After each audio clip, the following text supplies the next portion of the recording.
আসসালামু আলাইকুম।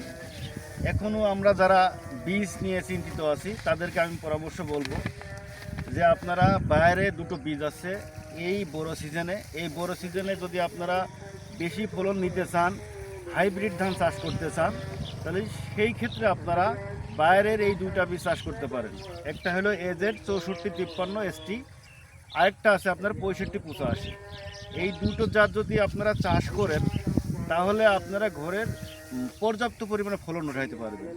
আপনার 1 বিঘা 46 শতকে বিঘা, তো আমাদের এদিকে 46 শতকে বিঘায় ন্যূনতম আপনারা 46 মণ ধান পাবেন। তার মানে শতকে 1 মণ ধান আমরা পেয়ে যাব।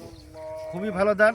এর গুণগুণ বেশ বৈশিষ্ট্য হলো, প্রথমত আমাদের ফলনটা বেশি, দ্বিতীয়ত আমাদের আছে কি এর ভাত খেতে অনেক সুস্বাদু এবং শুরু থেকেই ভাত খাওয়া যায়, এবং এর গাছটা খুব স্প্রদ হয় এবং ধানের সংখ্যা প্রচুর হয়, বেশি হয়।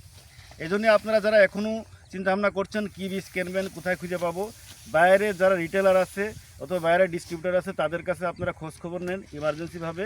এখনও আছে 6453 এবং 6585, এই দুটো ধান চাষ করেন, তাহলে ইনশাল্লাহ আপনারা শতকে মণ ধান পেয়ে যাবেন। আমি আশা করব আপনারা এখনই অতি দ্রুত এই বীজটা ক্রয় করে নেবেন এবং যে কোনো বাইরের রিটেলার কাছ থেকে অথবা ডিস্ট্রিবিউটার কাছ থেকে কিনবেন। ধন্যবাদ জানাচ্ছি। আসসালামু আলাইকুম।